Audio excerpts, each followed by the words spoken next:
Boa noite, sigo você no seu canal e gosto muito das histórias de lobisomens. E por este motivo, eu resolvi mandar o meu relato para você. Bem, eu me chamo Viviane, e quando eu era pequena, por volta dos 7 anos de idade, eu estava dormindo na sala da casa da minha avó. Eu não gostava de dormir sozinha na sala, pois eu tinha a sensação que tinha algo sempre me observando. A minha avó era espírita e frequentava centros. Eu nunca gostei, porém eu sempre tinha que acompanhá-la. As pessoas ali do centro diziam que eu tinha o dom de ver e sentir forças ocultas. Mas eu, sinceramente, não gosto desse tipo de coisas. Então, voltando do centro naquela noite, me deitei e logo fui dormir. Quando dei por mim, eu acordei na sala sozinha. E a minha mãe estava com a minha avó na cozinha conversando. Acordei assustada e de frente com o sofá. A porta da sala era de vidro, então dava para ver tudo pelo lado de fora. E foi nessa hora que acordei e olhei para a direção da porta. E me deparei com uma coisa muito estranha me olhando fixamente. Aquilo tinha os olhos vermelhos e era um vulto alto e muito escuro. E aquela coisa não tirava os seus olhos vermelhos de mim. Eu, com muito medo, saí correndo para a cozinha. E chorando muito, eu entrei para debaixo da mesa. A minha avó perguntou o que estava acontecendo. Então, eu contei a ela o ocorrido. Ela me pegou no colo e disse: "Vamos ver o que tem lá." E assim que ela chegou, ela não viu nada.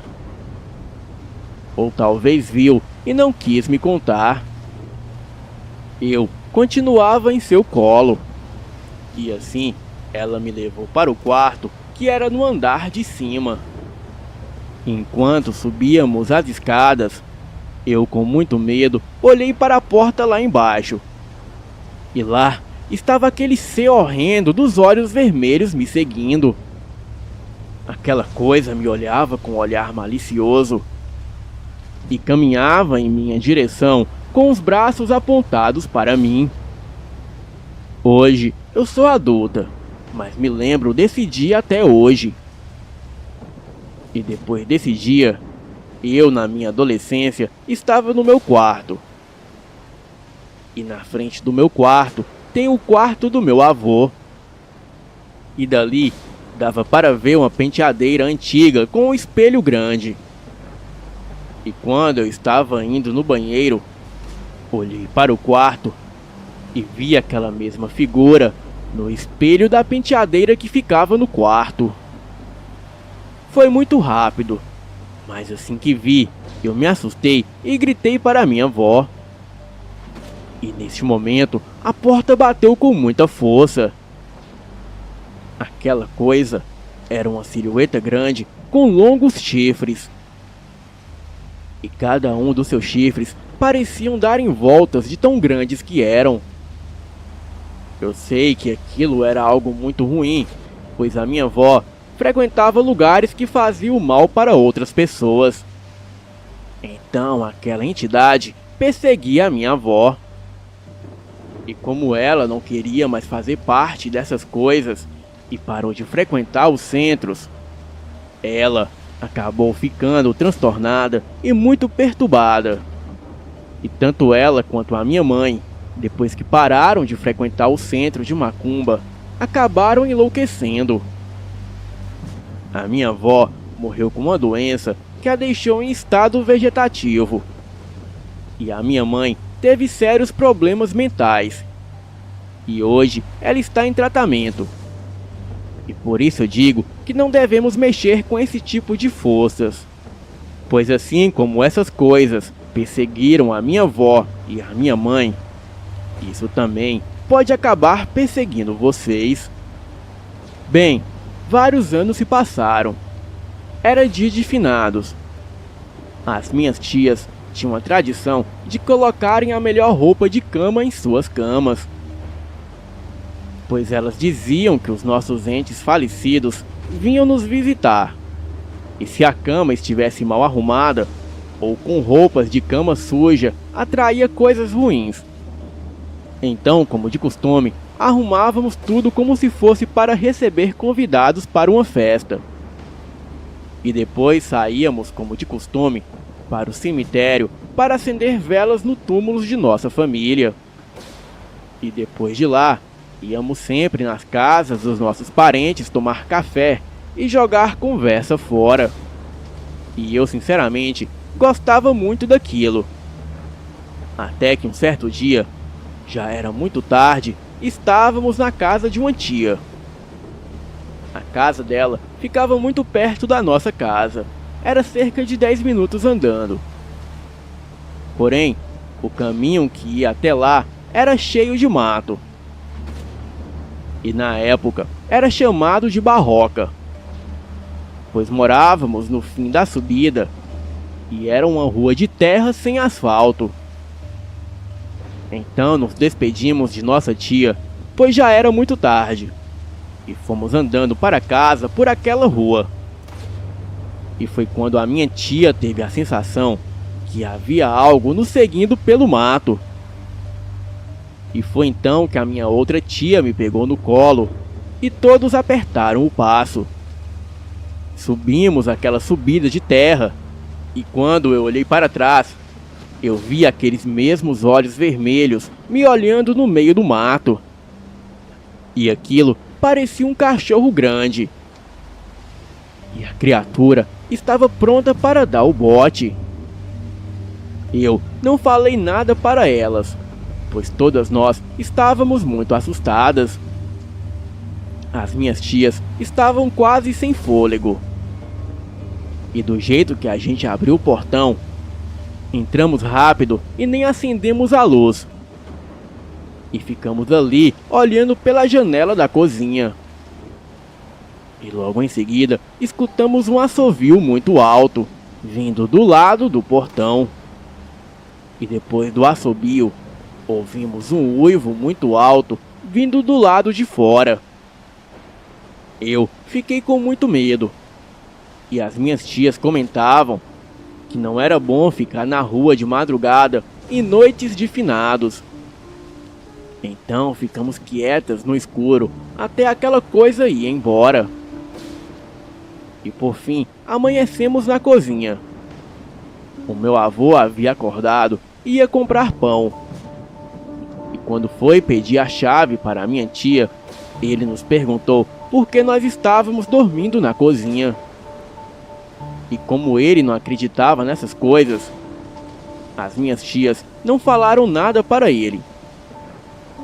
Mas foi então que ele foi no portão e lá ele viu marcas de garras no muro.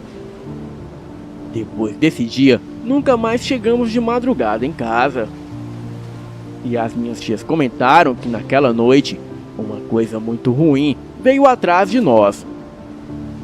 E a partir daquele dia, noite ou outra, sempre ouvimos assovios e uivos perto de casa. E esses barulhos vinham daquela barroca. Hoje, eu ainda moro na mesma casa.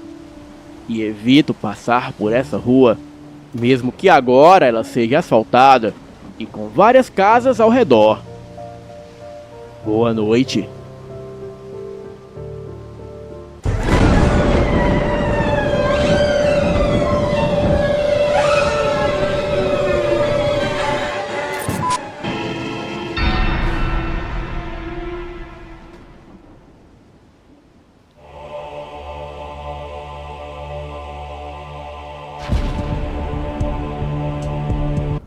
Isso aconteceu há mais ou menos há 7 ou 8 anos atrás.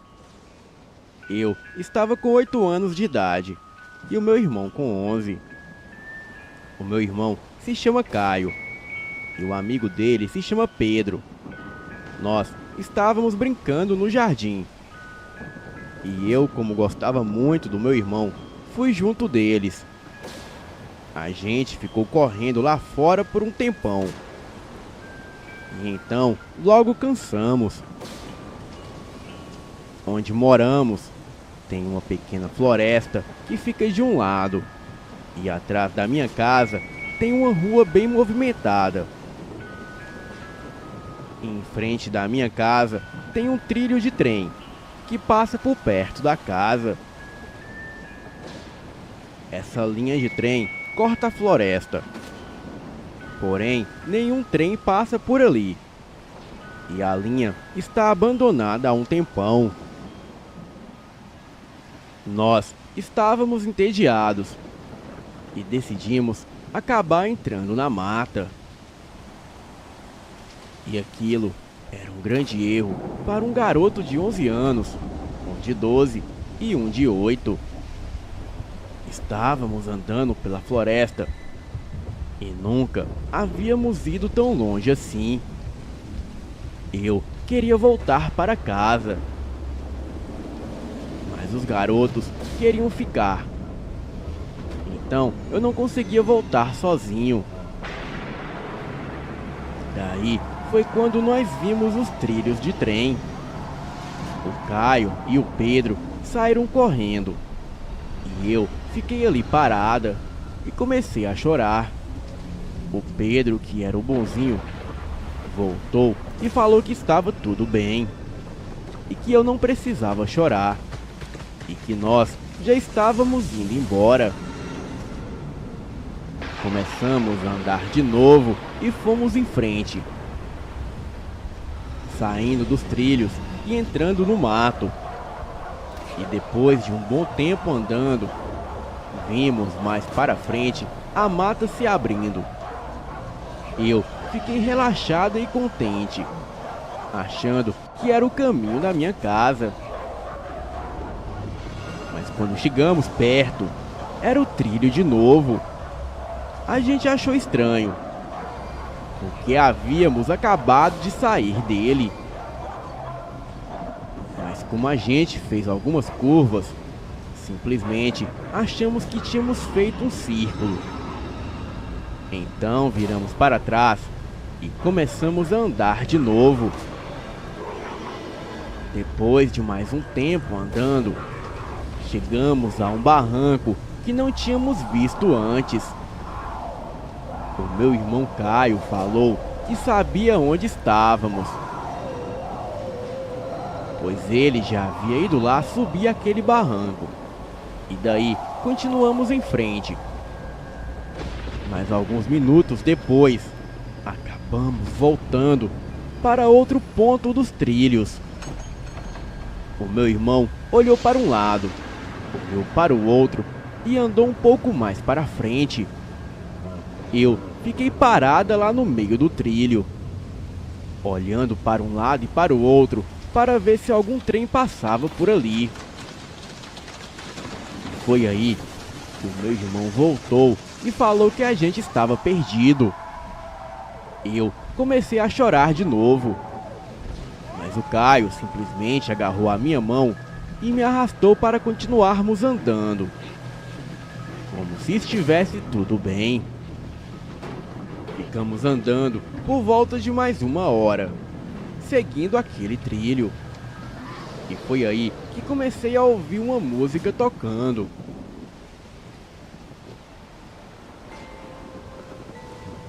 Era maravilhosa e parecia ser um flautista. A música tocava e parava, e depois de um tempo tocava de novo. Então começamos a seguir a música. Nós estávamos andando pelos trilhos e logo percebi que havia alguém andando em volta da gente. E depois de algum tempo, aquela música estava vindo de dentro da mata. E para continuar seguindo ela, eu tinha que sair dos trilhos. Sabia que aquilo era perigoso, pois nem sabia quem estava tocando aquela música. Logo então, a música parou de tocar e nós ficamos parados, olhando para dentro da mata, para o lugar aonde tínhamos ouvido ela pela última vez. Logo, ouvi o som de alguém andando atrás da gente na mata. E a música começou a tocar na nossa frente, como se estivesse avisando que o perigo se aproximava. Eu não pensei duas vezes e corri na direção da música. Ficamos andando por mais meia hora dentro da mata, ouvindo aquela flauta tocar. Aquela melodia tocava e parava, e às vezes fazendo a gente mudar de direção. O som daquela flauta não parecia estar muito longe, mas não conseguimos ver de onde estava vindo o som. Nós não víamos mais ninguém naquela mata, e também não ouvíamos os passos de ninguém, o que é bem difícil de acontecer se tivesse mais alguém lá no meio do mato com a gente. E após um tempo andando, eu vi uma construção e a estrada.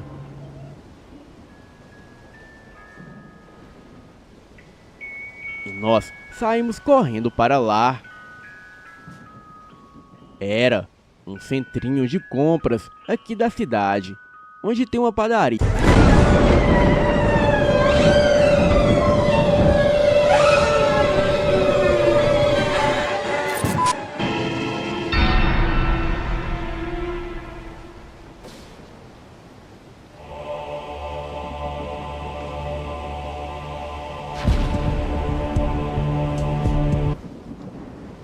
Sabe, Luciano, o clima mais tranquilo e mais frio da chácara, em Santo Antônio do Descoberto, vai ser bom para você. Os seus primos vão todos estarem lá. As suas tias e tios, e os seus avós também. Vai ser muito bom para você conhecer mais alguém. A minha mãe falava enquanto arrumava a minha mala. Eu estava ali, sentado, olhando para ela e pensando que a última coisa que eu queria era estar com um monte de parente que eu não gostava. E isolado em um mundo sem celular, sem computador e sem meus jogos e filmes. Eu era um adolescente de 15 anos e só saía do quarto para ir à escola. E naquele dia estávamos indo para a chácara da minha avó passar o feriado de Semana Santa. Eu não era o tipo de garoto que fui criado correndo descalço nas terras da chácara, colhendo frutas no pé e ajudando nas atividades da roça. Isso não seria normal para uma pessoa como eu. E era exatamente por isso que eu relutava em ir para a chácara dos meus avós. Mas por fim acabei concordando. Nesta época, morávamos no condomínio Privé, em Ceilândia, um bairro até legalzinho de Brasília, bem próximo a Taguatinga. Era um lugar até bem calmo para uma metrópole como Brasília. A nossa casa era uma casa grande para os padrões econômicos de hoje em dia. Era uma casa de 3 quartos, ampla, com 2 salas e uma bela cozinha. Isso era uma das poucas heranças que o meu pai havia nos deixado. O meu pai era policial militar na GTOP, uma espécie de força tática em Brasília. Ele morreu numa operação de rotina em que um bandido trocou tiros com a guarnição. Em todos os anos, desde a morte do meu pai, eu fiz somente um amigo. O seu nome era Adriel. Era um menino que estudou comigo desde os 13 anos. Ele era insuportavelmente insistente. Provavelmente por isso, ele virou meu amigo.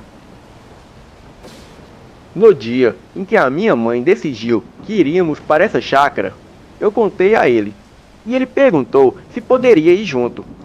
Eu disse sim, claro, sem nem perguntar nada para minha mãe. Eu sabia que ela deixaria. Além do mais, isso acalmaria a minha mãe quanto à desconfiança de que eu seria uma pessoa solitária e triste. O Adriel postou um status com a frase: um tchau para quem vai passar o feriado no meio do mato. E em seguida eu respondi que eu iria. Ele se prontificou a ir comigo. Ele disse que queria aliviar a tensão do estresse da vida na cidade grande. Então, estava tudo combinado. sairíamos da minha casa por volta de 5 da manhã e passaríamos na casa dele para buscá-lo e logo seguiríamos para a chácara, que ficava uns quilômetros de distância do nosso bairro. Era algo entre 20 e 40 quilômetros, eu acho. E com a direção lenta da minha mãe, seria mais de 1 hora para que chegássemos. Então, chegaremos por volta de 6 da manhã ou mais. Eu me lembro que sempre antes de sair para o trabalho, o meu pai se despedia de mim e falava o seguinte: cuide da casa e de sua mãe, e não deixe nada de ruim acontecer. Você é o homem da casa. O meu pai era muito corajoso e participativo. Ia na minha escola e tudo mais. Uma certa vez, ele me contou algo que me deixou com medo. E isso foi no dia que fomos acampar na Chapada dos Veadeiros, próximo de Alto Paraíso de Goiás. Era época de quaresma, e quando ele começou a dizer: Luciano, sabe que daqui uns dias tem a Semana Santa na chácara da sua avó, né? E eu logo respondi: e o que tem? O senhor sabe que eu não gosto daquele lugar, né? Ele se sentou na rede, apanhou um graveto e, mexendo na fogueira, começou a me contar uma história. Sabe, eu tinha uns 17 para 18 anos, quando conheci a sua mãe. O pai dela, o seu finado avô, era muito bravo. Era um cabra macho mesmo. Ele andava, inclusive, com um 38 preto na cintura. Ele não era mal encarado, e nem de fazer confusão. Muito pelo contrário, ele era amigo de todo mundo. Mas ninguém o desafiava, e tampouco cortejava as suas filhas. Eu, como era de fora, eu não sabia quem ele era, e acabei dando em cima da sua mãe. Chamei ela para sair e tudo mais. Às vezes, ia buscar ela na escola com a moto do meu pai, que era outro senhor muito respeitado lá em Santo Antônio do Descoberto. Quando eu descobri que o pai dela era bravo e andava com uma arma, já era tarde. Eu estava apaixonado. Um certo dia, eu fui pedir a mão da sua mãe em noivado para o pai dela. E ele, me olhando com uma cara de nojo, começou a me interrogar. Perguntou o que eu fazia da vida, perguntou se eu trabalhava e estudava, e o que eu queria fazer da vida. Quando eu expliquei a ele que eu trabalhava na roça do meu pai de manhã e estudava à tarde, ele logo desfez o semblante de braveza. Acho que ele notou que eu era esforçado e muito respeitoso. Então continuamos a conversa. Uma conversa longa e complicada. Cada resposta minha colocava a minha vida em risco, se é que você me entende. A nossa conversa durou a tarde toda, e eu, sempre muito altivo, o respondia, sempre terminando as frases com senhor, sempre, para poder demonstrar respeito. Quando, por volta das 19 horas, eu disse que a conversa estava boa, mas que eu precisava ir, pois a moto do meu pai estava com o farol bem ruim, e não poderia seguir à noite por aquelas estradas sem farol. Me despedi de todos e saí na moto, naquelas estradas esburacadas. Eu ia devagar, para não cair num buraco, ou algo assim. Quando eu cheguei na porteira da chácara, eu vi algo estranho. Era uma figura, que parecia um macaco de cócoras, próximo à saída da porteira, num carreiro que dava acesso à estrada. Achei que aquilo era o pai dela, que tinha pego algum atalho pela plantação de banana para testar a minha coragem. E comecei a ir em direção à coisa. E ao me aproximar, eu senti aquele cheiro pútrido, estranho, e ouvi os grunhidos básicos daquela coisa. Logo eu percebi que não era o pai dela, e sim um lobisomem. Logo lembrei que estávamos em época de quaresma, e que o pessoal da região dizia sempre que essas coisas existiam por lá. Desci da moto olhando para aquela coisa e apanhei um pedaço de pau, e fiquei ali, olhando ele. E foi quando, de repente, eu vi um cavalo grande sair da plantação de banana. E num reflexo rápido, um tiro acertou a criatura. Aquilo saiu correndo, grunhindo, e eu fiquei extasiado. E logo em seguida apareceu o pai da sua mãe no cavalo. Ele logo disse que seria melhor que eu dormisse na casa dele, aquela noite, porque ele não sabia se a coisa estava longe ou estaria perto, observando. Voltei empurrando a moto e nunca mais vi aquilo. Eu não sei se ele morreu ou sei lá, mas desse dia em diante eu passei a entender por que o seu Nelson andava sempre armado. E passei a fazer o mesmo também. Eu não poderia correr o risco. E por esse motivo é que eu te ensino a atirar. E também é por isso que eu te matriculei nas lutas. Afinal, um dia eu não vou estar por perto. E preciso que você seja capaz de se proteger. E proteger a quem você ama. Eu, neste momento, já estava sentado na rede também, olhando fixamente para o meu pai, que havia contado isso com tanta calma e seriedade, que parecia haver algo que o protegia. Ele parecia estar sempre seguro das suas decisões. Isso, de certa maneira, me assustava. Afinal, eu não sabia o que levava ele a essa calmaria toda. Principalmente ao contar uma história assim, no meio do mato. E além do mais, num período de quaresma. E logo eu disse: o senhor está falando isso para me assustar? Só porque estamos em época de quaresma e estamos no meio do mato? O senhor quer me botar medo, para poder contar essas histórias para os meus tios. Vamos dormir, pai. O meu pai apenas resmungou algo baixo, que não entendi. Eu logo vi a sua silhueta se deitar na rede. E mesmo morrendo de medo, acabei pegando no sono. E esse foi o último dia que eu e o meu pai passamos junto. Depois disso, veio a ocorrência que já mencionei, o falecimento dele. Bem, voltando à minha viagem para a chácara dos meus parentes, eram por volta de 4 da manhã quando eu acordei. O quarto estava totalmente escuro, e uma garoa leve caía lá fora, deixando a casa toda muito fria. Eu olhava para uma fresta da porta do quarto que dava para o corredor da casa. A pouca luz que entrava por aquela fresta era suficiente para enxergar se havia algum movimento na casa. Eu olhava como se sentisse que algo estivesse para acontecer. E foi dito e feito. Depois de uns 2 minutos olhando, eu vi o que parecia ser uma silhueta humana, caminhando no corredor.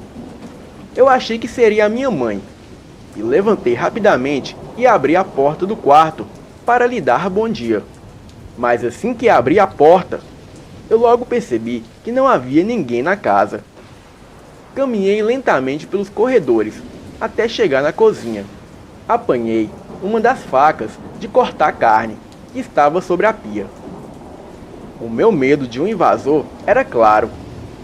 Caminhei pela casa, checando as portas e janelas. Tudo estava trancado.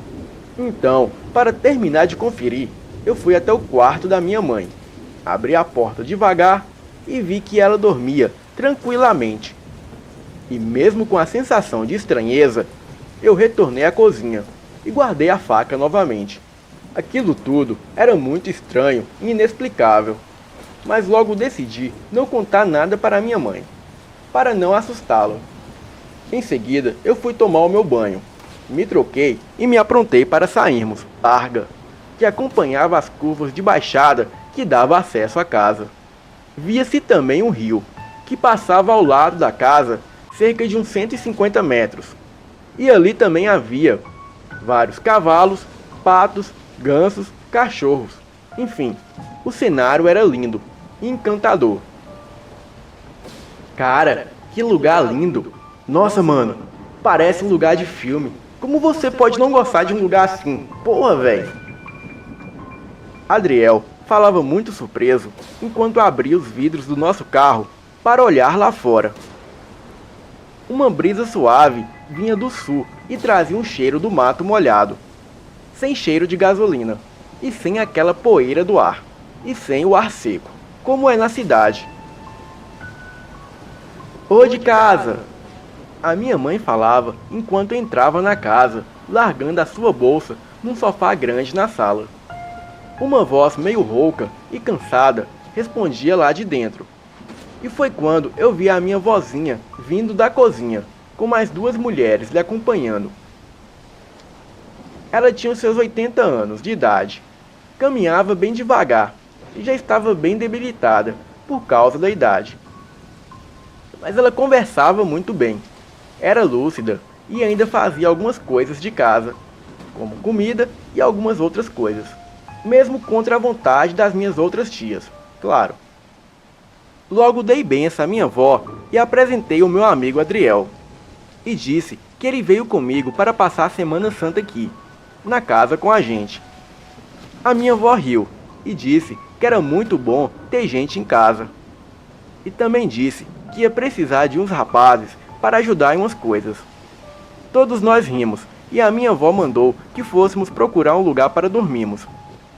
Ela nos orientou que os meninos estavam ficando com os últimos quartos perto da cozinha, na parte de cima da casa. E as meninas na parte de baixo. E os casais também. E assim, eu e o Adriel subimos para guardarmos as malas. Era impressionante como alguém praticamente antissocial como eu poderia estar gostando tanto daquele lugar. O meu quarto ficava de vista para o campinho. Eu nem sabia jogar bola direito, mas logo descemos correndo para o campinho. Eu era muito perna de pau, mas algo estava diferente em mim. Eu me sentia livre, feliz, não sei exatamente porquê. Os meus primos estavam jogando ali no campinho. Eles logo disseram que eu teria que ficar num time e o Adriel em outro. E assim concordamos e fomos jogar. Eu era muito desengonçado, por ser alto e ter as canelas finas. Eu tinha uma certa dificuldade em jogar bola direito. Mas aquilo era tão divertido que as técnicas não estavam mais em julgamento. Depois de algum tempo, a minha tia logo gritava da varanda para que fôssemos almoçar. E assim, todos voltamos correndo, apanhando os nossos almoços e nos sentamos na varanda lateral. A simplicidade de tudo ali era novo para mim, mas essa simplicidade nos cativava, e não demorou muito para as conversas começarem. Enfim, depois de muita conversa, comemos e cada um lavou seu prato. Isso era a regra da casa para reduzir o trabalho para as minhas tias, e consequentemente a minha avó. Ficamos ali por mais umas 2 horas sentados na varanda conversando, contando piadas e rindo. O Adriel, que era metido a piadista, estava fazendo sucesso com as minhas tias e tios, especificamente com uma das minhas primas, que havia se interessado por ele.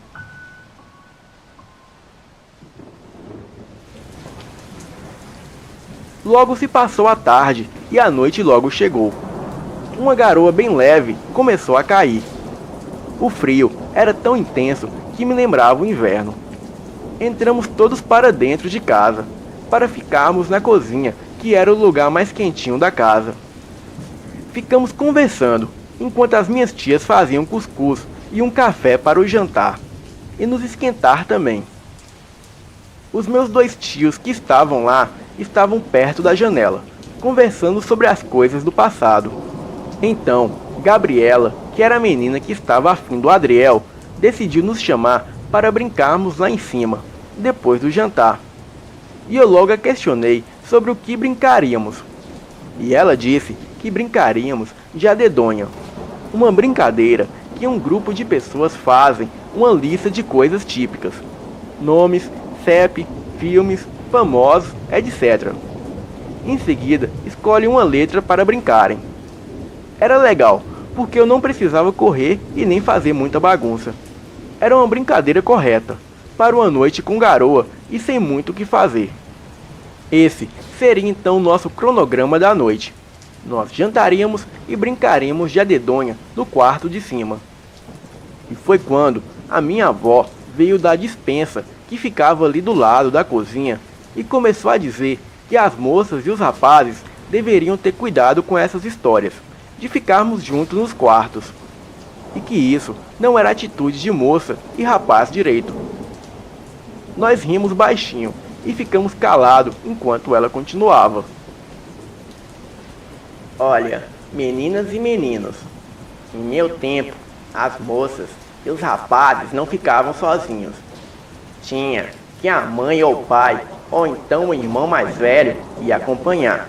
Porque senão, quem é que ia cuidar para as coisas não acontecerem? Ela dizia enquanto apanhava algumas louças e colocava na pia. E logo em seguida, veio o meu tio Carlos e interrompeu a conversa da minha avó e disse: Mas mãe, esses meninos são tudo parente? E além do mais, eles não fazem nada demais. São só meninos, crianças. Que tal a gente combinar assim? Vamos todos brincar de adedonha com eles aqui na sala da casa mesmo. As minhas tias acharam uma ótima ideia. Seria até bom para reunir todo mundo com a família novamente. E ficamos por ali mais uns minutos. E após o jantar, fomos todos para a sala brincar de adedonha. Depois de 2 horas de brincadeira, pouco a pouco, os mais novos começaram a pegar no sono. E os seus pais e mães os levavam para os quartos. E assim, chegou o ponto de restar somente eu e o Adriel, Rafaela, o tio Ronaldo, tio Lúcio, a minha mãe e a minha avó, que não estava brincando, mas observava a brincadeira ali de perto. Numa dessas rodadas, a brincadeira caiu na letra N de navio. E começamos por nomes. E o primeiro nome que eu citei foi o Nelson. E logo após eu falar, um silêncio tomou conta da casa. Eu não me dei conta que o Nelson era o meu finado avô, e que ele fazia bastante falta naquela casa. Adriel, mesmo sem saber de nada, percebeu que o clima mudara. E fingindo ir ao banheiro, ele se levantou e saiu. Eu abaixei a cabeça, e antes mesmo de pedir desculpas, a minha avó começou a falar. Sabe, menino, o seu avô e o seu pai tinham muita coisa em comum. Eram homens fortes e muito astutos. Cuidavam da casa e da família. E eram também muito corajosos. Eu não sei se o seu pai já até te contou, mas o meu finado marido e o seu pai já se deram de cara com um lobisomem nessas terras. Eu levantei a cabeça olhando para minha avó, que estava sentada numa velha cadeira de balanço, e me olhando de volta com um olhar fixo. Ela me contou que foi quando meu pai veio pedir a minha mãe namoro. Sim, vó, o meu pai me contou que ele viu o lobisomem quando ele veio pedir a minha mãe namoro para o meu avô Nelson. A minha avó logo continuou. Teve essa vez mesmo, e tiveram outras também, meu filho. Quando viemos do Pará pra cá, era só eu, seu avô e o seu tio Lúcio. A gente tinha dinheiro das terras que vendemos lá, e algumas coisinhas. Chegamos aqui e ficamos nas estalagens. O seu avô trabalhava numa lavoura e morávamos nas mediações da fazenda. Estávamos procurando um terreno para comprar, para termos onde plantar. Um velho fazendeiro, dono de muitas terras aqui, nos vendeu esse pedaço de terra, bem baratinho. Ele dizia que venderia barato porque nas terras tinha um velho homem que mexia com magia negra e essas coisas do tinhoso, e que se conseguíssemos expulsá-lo, a terra seria nossa. Sim, bem baratinho. O meu finado marido Nelson apanhou o resto do dinheiro das terras, comprou um cavalo, uma roupa nova e um revólver, e foi lá conversar com esse senhor que vivia nas terras. A minha avó se ajeitava na cadeira e acendia o seu cachimbo, enquanto quem tomou a palavra foi o meu tio Lúcio. Eu lembro desse dia. Eu até fui com o papai num burrinho velho que tínhamos, e ao chegarmos na velha cabana do meu pai, nem precisou bater palma. Antes mesmo de me apear do cavalo, um velho senhor que saía de uma relva de mata baixa ao lado da casa nos recebeu com um olhar meio perdido. Eu lembro de sentir medo daquele senhor, por ele ter uma aparência mais largada e descompromissada. E meio que sem se importar com nada, ele veio até papai. E o meu pai era muito grosseiro. E já foi logo dizendo para ele que tinha comprado as terras. E que o velho teria uma semana para deixar as coisas para trás e ir embora. Mas aquele velho logo deu de ombros e disse que se meu pai quisesse a terra, teria que expulsá-lo. E que se ele não cuidasse, o velho daria fim nele numa noite dessas. O meu pai deu meia volta com o cavalo e foi procurar o policial local para avisar que esse senhor estava em suas terras e que se caso eles não o tirassem de lá, ele mesmo tiraria. Mas a polícia o ignorou e deixou a critério de papai. O meu tio nem sequer chegou na parte que me explicaria como ele e o velho senhor deixou as terras. E logo que a minha avó ia contar algo, um grito de pavor veio da varanda de fora, seguido dos latidos dos cachorros. A voz era de Adriel, que clamava por socorro, de maneira a acordar os que dormiam e apavorar os que estavam acordados. O meu tio Lúcio correu ao seu encontro, e eu fiquei olhando enquanto o meu tio o pegava na varanda. O pobre garoto estava em estado de choque, desmaiado na varanda. Enquanto o meu tio o trazia para dentro, eu estava olhando em direção das plantações de banana. E logo eu pude ver algo muito grande se mover de maneira muito rápida. Mas aquilo estava muito distante. E os cães que estavam de prontidão ao redor da casa latiam e rosnavam tentando afastar, seja lá o que fosse aquilo. Nesta noite, ninguém mais conseguiu dormir. As minhas tias faziam um chá para o Adriel tomar, quando ele acordasse. A minha avó estava no cantinho da sala, de joelhos, de frente ao seu oratório. Os meus tios estavam nas janelas, olhando e vigiando, acompanhando os cachorros que corriam de um lado para o outro de maneira altiva e sempre alerta. O clima era tenso.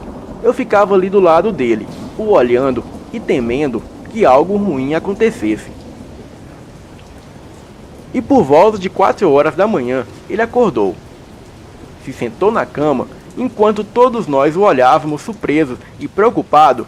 A minha tia lhe ofereceu um chá de erva doce, para ele se acalmar do susto. O povo logo se acalmou e se aquietou, pelo menos as mulheres, e foram para os seus quartos, enquanto eu, ele e a minha avó ficamos na sala.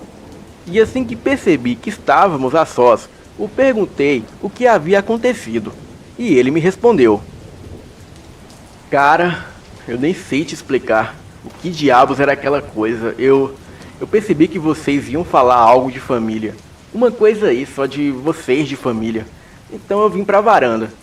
Fiquei de pé, encostado na coluna do canto, perto da porta da cozinha. E foi quando, depois de uns 5 minutos, eu vi uma coisa grande, de olhos vermelhos, sair dos bananais.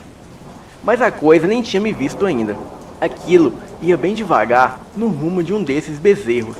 E logo em seguida eu aticei os cães para pegar aquela coisa. Eu fiz isso achando que era uma raposa ou um lobo, sei lá. Quando os cães fizeram menção de atacar a coisa, ela se ergueu como um homem. Cara, aquilo era imenso, imenso. Tinha uns 2 metros, mas eu acho que nessa hora aquilo me viu. A minha voz acabou e o meu corpo tremeu. Eu senti um cheiro de coisa morta. E quando eu dei por conta, ele vinha correndo em minha direção. Ora de pé e ora de 4, como um animal. A minha única reação foi gritar e depois disso o medo foi tão grande que eu apaguei. Eu não sei por que ele não me atacou. Também não sei por que ele não me viu antes. E nem sei por que ele correu. Eu só sei que eu quero ir embora daqui. Eu não sei o que era aquilo. E não sei quem é e nem o que quer. Mas aqui eu não fico mais. Ele dizia, praticamente chorando, enquanto a minha avó o alisava os cabelos, como se fosse neto ou filho dela. E assim ela completou: "Esse é o velho que morava nessas terras, o meu finado marido. Deus o tenha, tentou mandar esse homem embora. E conseguiu. Mas o velho disse que enquanto nós morássemos nessas terras, nós não teríamos paz. E que essa é a casa dele. E que ele não sairia daqui fácil. Bem, e nós sabemos que ele era macumbeiro. Pedimos que quando construíssemos a casa, um padre viesse benzê-la. E ele veio. Essa coisa não pode entrar aqui. Mas mesmo assim, toda época de Semana Santa, ela vem e mata uns bezerros. E galinhas também. Aquilo passou uns tempos sem aparecer. Depois que os meus filhos deram uns tiros nele. Uns anos atrás. Mas agora ele apareceu de novo. Mas você está certo, menino. Acho melhor que todos vocês vão embora mesmo. Mas agora, vamos todos dormir. E quando acordarmos, vamos nos arrumar para ir embora. Adriel, que havia tomado chá, não demorou muito para pegar no sono. Eu estava cansado e acabei dormindo também. Era inegável que estávamos todos cansados. E depois dessa, o que todos nós precisávamos era de uma boa noite de sono. Era por volta de 10 da manhã quando acordei com um som de chuva caindo no telhado. Abri os olhos devagar e vi que Adriel conversava com Rafaela, na porta do quarto. Eu não sei ao certo sobre o que, mas eles ficavam muito bonitinhos juntos. Enfim, provavelmente ele estivesse contando sobre o que ele vira na noite passada, e explicando por que íamos embora naquele dia. Mas as notícias não eram boas. Quando descemos para tomar café, o meu tio Fabrício chegava de moto ao lado da casa. Rapaz, deu pra ir na cidade não. Uma árvore imensa caiu no meio da estrada. Não dá pra passar. Ela é muito grande. O tronco deve ter uns 8 metros de grossura. Ali só com um trator para poder arrastar. E pro trator torar ela, tem que desfazer a cerca do lado. Isso é trabalho para um dia todo. Então eu só lamento, mas não vai passar ninguém para lá. E a gente vai ver o que pode fazer com aquela árvore. Adriel ficou assustado e, abaixando a cabeça, se aquietou. Na fazenda havia 2 motosserras, mas era muito arriscado usá-los naquela chuva forte. E logo comecei a perguntar como faríamos para ir embora dali, pois ali não teria nenhum local com sinal de celular onde pudéssemos contatar alguém na cidade, tipo polícia ou bombeiros. Mas mesmo assim, a chuva estava muito grossa e as estradas lamacentas. Seria complicado sair para procurar sinal de celular. O risco de uma queda de moto ou de ficar atolado nessas estradas era muito grande. Isso para não mencionar a criatura da noite passada. A minha avó, que estava por perto, logo começou a dizer: olha, vamos fazer como fazíamos antigamente. Vamos voltar aos costumes antigos da Semana Santa no interior. Esse bicho só está aqui de volta porque não pedimos mais a proteção de Deus. E nem fazemos mais as coisas da Semana Santa. Está na hora de começar, nem que seja improvisado. Hoje estamos todos de jejum. As mulheres vão rezar e os homens vão lá cortar a árvore para poderem ir embora. Os meninos mais novos, que não têm força de braços para ajudar, vão procurar sinal de celular. Não precisa ficar com medo do bicho de ontem. Ele só aparece à noite. E vamos logo para não demorar. O almoço sai ao meio-dia, com oração e reza até às 3 da tarde. Todos concordaram com a minha avó, que era praticamente uma anciã. E assim, cada um de nós fomos cada um para um lado. Eu, o Adriel e o meu primo Micael fomos procurar sinal de celular, numa colina perto de umas árvores na parte de trás da casa. Quanto mais andávamos, mais ficamos esperançosos e nos afastamos da casa. Quando me dei por mim, estávamos numa colina bem longe de casa, mas finalmente o celular tinha sinal. Mesmo assim, nós o ligávamos e pouco conseguimos ouvir algo na ligação. Ficamos tentando e tentando, mas nada. E quando pouco ouvíamos, fomos surpreendidos por um senhor estranho. Bom dia. Ele falava enquanto retirava o chapéu da cabeça. Bom dia, senhor.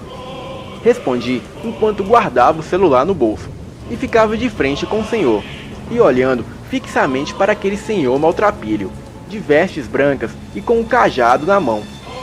E ele continuou. Vocês moram naquela casa lá embaixo, né? Estão precisando de ajuda lá? Fiquei sabendo dos rapazes lá embaixo e uma árvore caiu e bloqueou a estrada lá. É verdade? Eu disse que estava tudo bem. E me sentindo incomodado com esse senhor, eu dei-lhe de ombros e comecei a sair pela colina ao longe. Eu ainda caminhava com os meninos. E foi quando eu ouvi ele dizer: Cuidado, rapazinho. Eu disse ao velho Nelson que não deixaria eles em paz. E não será vocês que vão me pôr pra correr. Ele nos olhava enquanto entrávamos na mata densa, em direção à casa. Caminhamos com aquela sensação de que algo nos seguia. Até que chegamos próximo à casa e vimos os adultos que nos esperavam. Contamos a todos que vimos esse senhor. E no entanto, eu não contei o que ouvi ele dizer, por não ter certeza do que ele havia falado exatamente. Nos dias que se passaram, as chuvas só pioraram, aumentando as quantidades de raios e relâmpagos nas terras da minha avó, queimando aparelhos eletrônicos como TVs e geladeiras. E tudo o que fazíamos era rezar.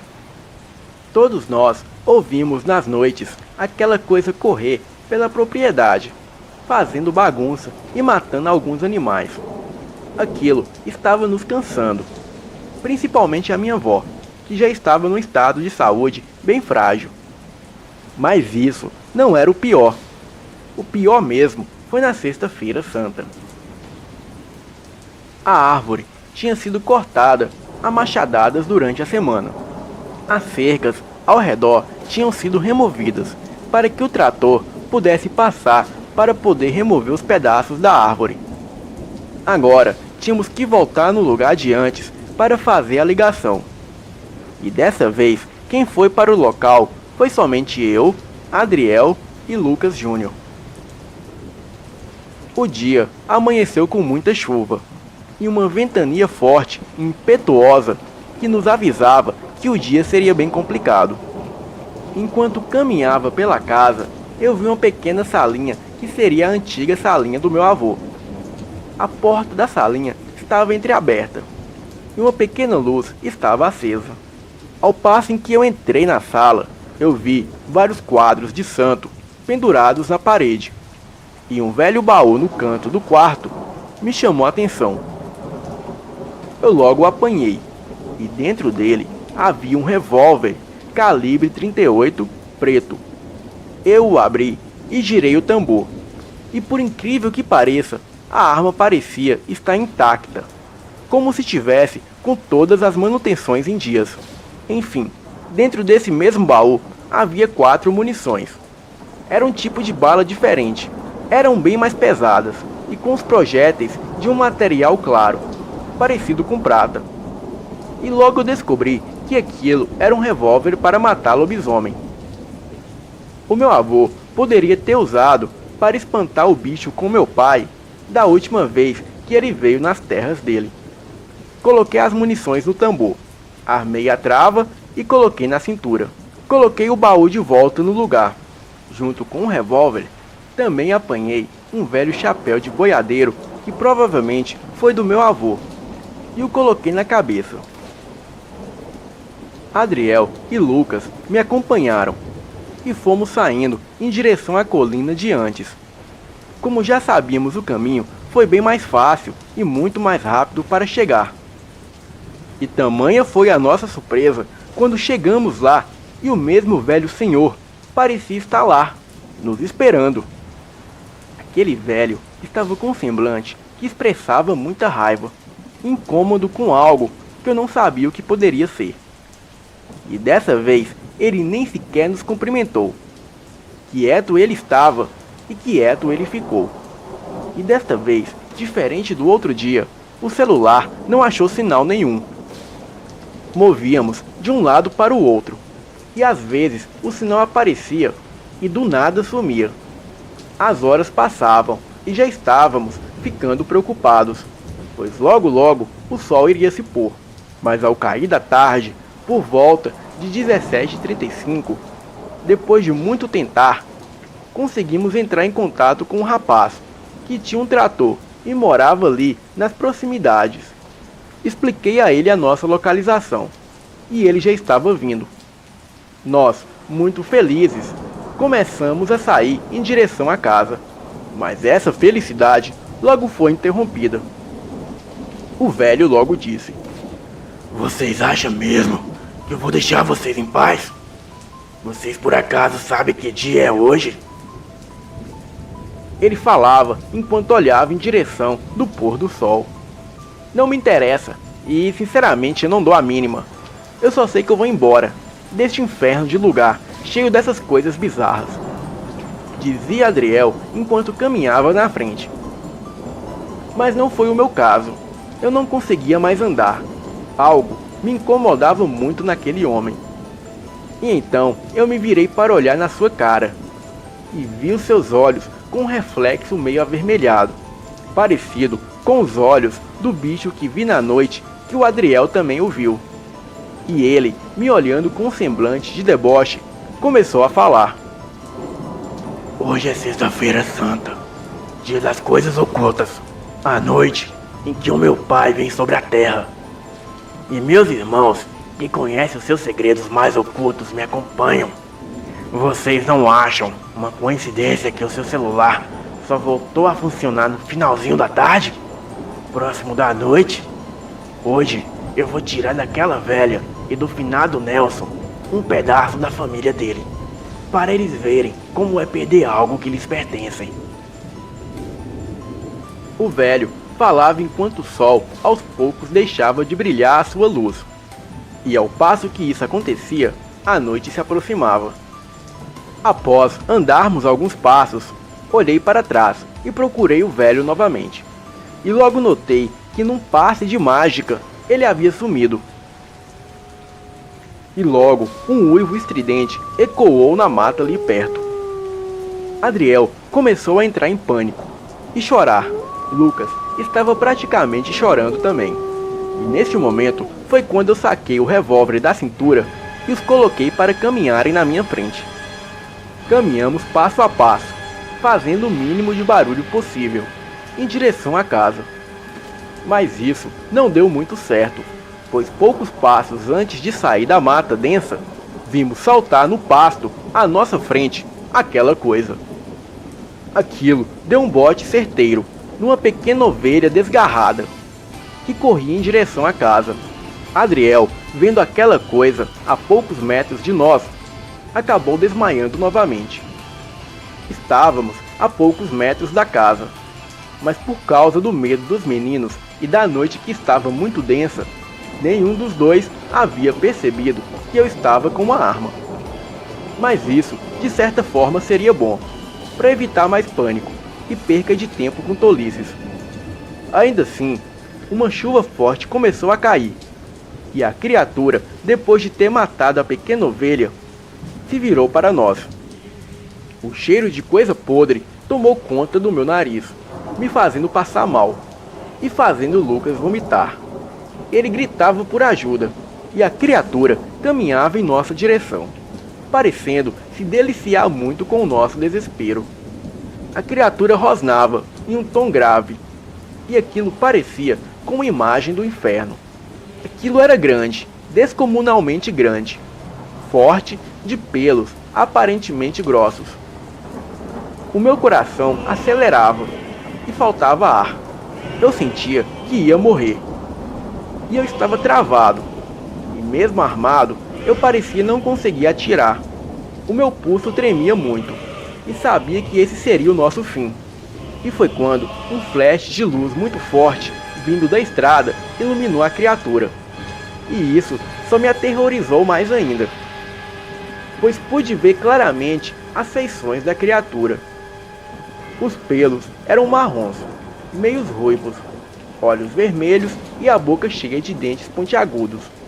A saliva escorria enquanto aquilo esmagava os pedaços da ovelha. O meu tio logo veio ao nosso encontro para nos ajudar, e a criatura correu para longe assustada. Mas até isso durou por pouco tempo, pois quando levamos Adriel para dentro da casa e voltamos para o carro, eu pude ver ao longe a mesma criatura na porteira. Aquilo estava de pé nos olhando. E aí foi que as coisas ficaram complexas. Passo a passo, a criatura estava vindo em direção à casa, entrando cada vez mais próximo da casa. Eu corri para dentro aos berros, avisando que a criatura estava vindo. E foi quando eu ouvi um tiro de dentro da casa. O meu tio Fabrício havia atirado com um velho rifle de caça. Todo mundo estava desesperado. E de repente, uma pancada forte veio contra a porta da cozinha.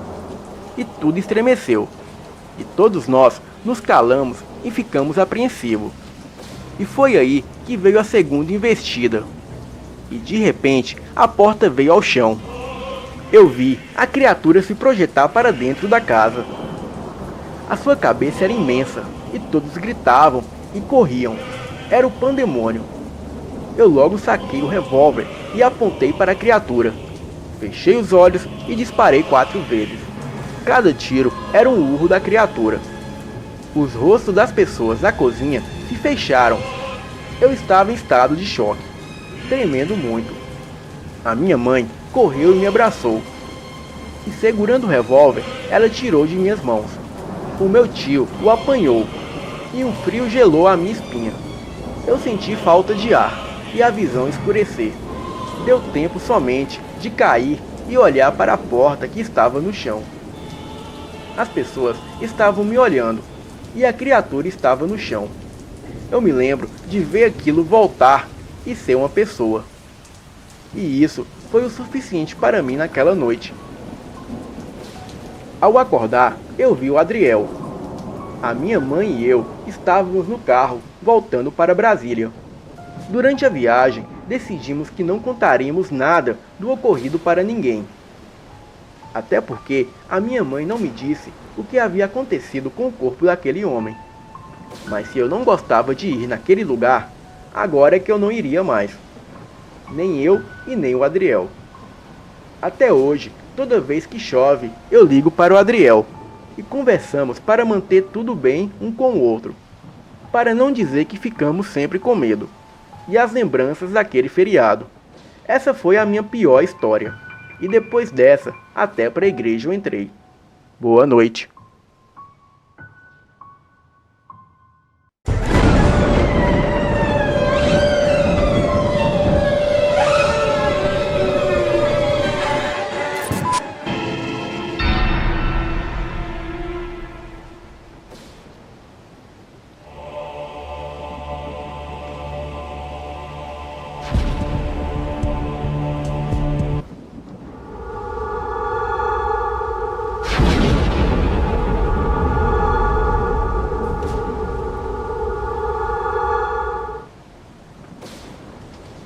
Olá, boa noite a todos do canal.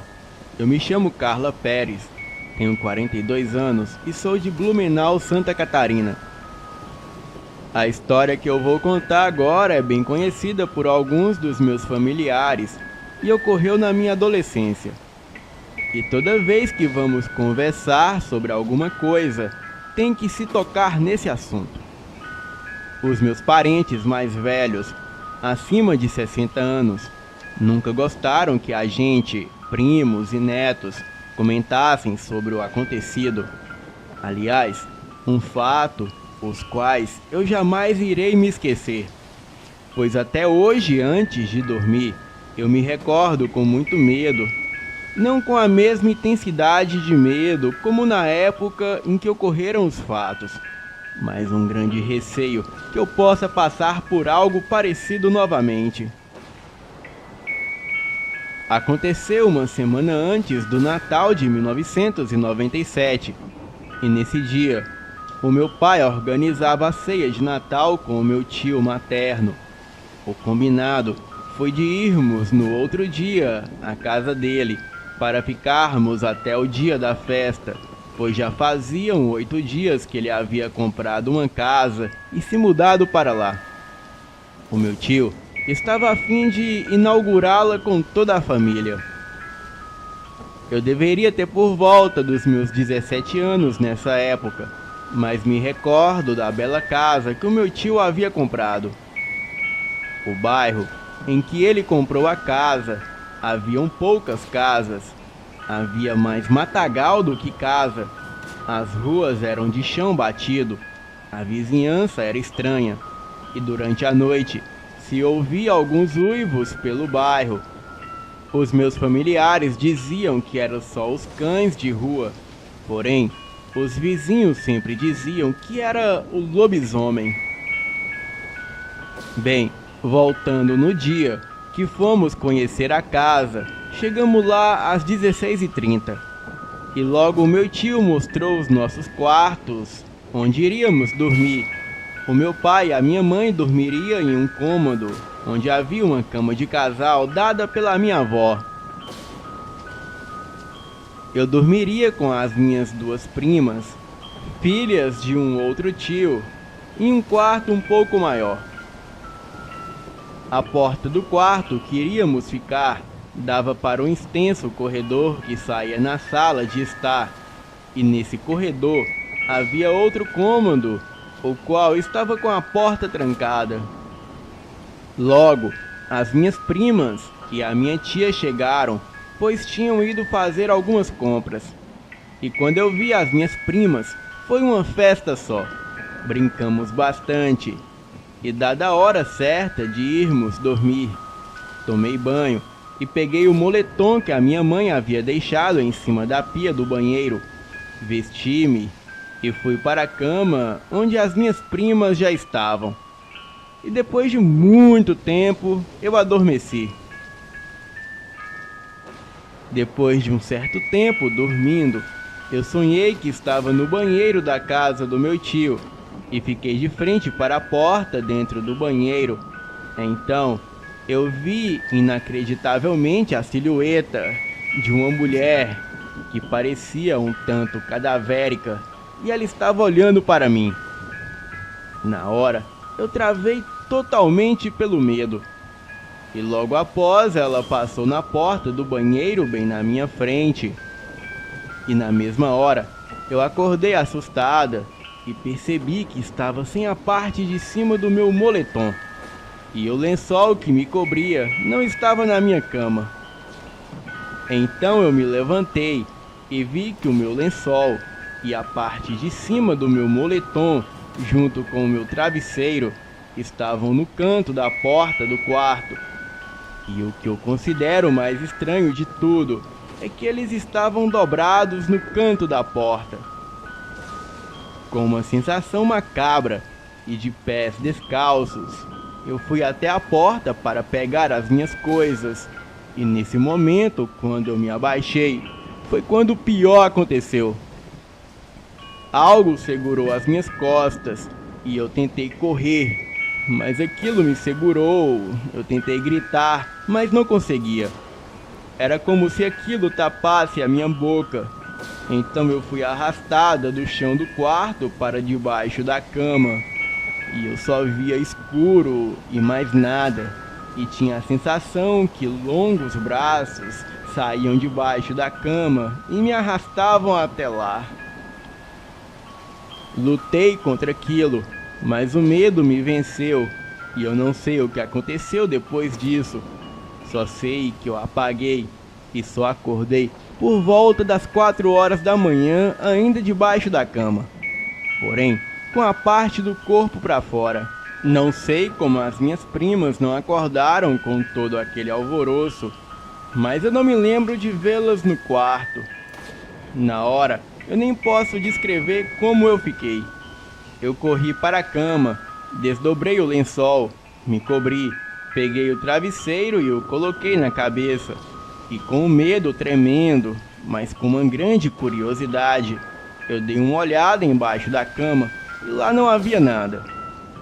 Então, rapidamente olhei para a porta do quarto com a cabeça embaixo do travesseiro e nesse mesmo momento eu vi que a luz do corredor piscava sem parar. Na mesma hora, eu parei de olhar e quando pensei que tudo havia acabado, eu senti algo puxar o lençol que eu tinha acabado de me cobrir. Então olhei mais uma vez para a porta e vi com os meus próprios olhos o lençol sendo arrastado para fora do quarto. Foi aí que finalmente eu consegui gritar chamando os meus pais. Quando os meus pais chegaram com o meu tio, as minhas primas não estavam no quarto e a minha mãe me abraçou. E foi quando o meu tio me perguntou: "Onde estão elas?" Eu disse chorando que não sabia. Só sei que por fim o lençol foi encontrado estirado no corredor e as minhas primas estavam dormindo no corredor, em frente à porta do banheiro e ali no chão. E quando elas acordaram, perguntaram o que elas estavam fazendo ali e quem as colocou daquele jeito. Bem, não preciso nem dizer que elas não faziam ideia. Nunca mais fomos para a casa do meu tio, e pouco tempo depois ele comprou uma cruz que tem Jesus e a colocou na sala para livrar a casa do mal. Mas no outro dia, a cruz estava de cabeça para baixo, e sempre que ele colocava a cruz do jeito correto, misteriosamente a cruz aparecia invertida. Ele passou por muita coisa naquela casa. Dizia ele que à noite subia duas coisas no telhado, o que ele não sabia o que era. Mas aquilo ficava conversando um com o outro e falavam que desceriam do telhado e pegariam o meu tio. Era comum ouvir assobios pela casa, cavalos trotando no quintal, sendo que no bairro não haviam cavalos. O meu tio, muito religioso, tinha várias imagens de santos, como de São Jorge, a Virgem Maria, etc. E certa noite, ele escutou uma risada maligna na sala onde ficavam os santos. E quando ele foi até lá pela manhã, todos os santos estavam com as cabeças arrancadas. Ele chamou um padre para benzer a casa. O padre era exorcista, mas quando ele chegou na porta da casa do meu tio, ele começou a passar mal, e a única coisa que o padre disse foi o seguinte: "Abandone essa casa, eu não posso fazer nada." Até hoje, não conseguimos descobrir o que havia naquela casa. Eu só sei que esse assunto é um tabu lá em casa. Eu também sei que o meu tio só ficou um mês morando naquela casa, pois muito mais coisas aconteciam por ali. Porém, o meu tio não contava tudo para nós. Tudo o que acontecia naquela casa gerou um grande medo no meu tio, sendo que ele acabou se mudando às pressas. Eu sei que aquela casa foi abandonada com o tempo e depois demolida. Haviam boatos que muito antigamente aquela casa funcionava como um centro de macumba e por isso que acontecia tantas coisas bizarras. Bem, esse fato me traumatizou até os dias de hoje e ainda tenho medo de dormir de luzes apagadas. Boa noite e vão dormir.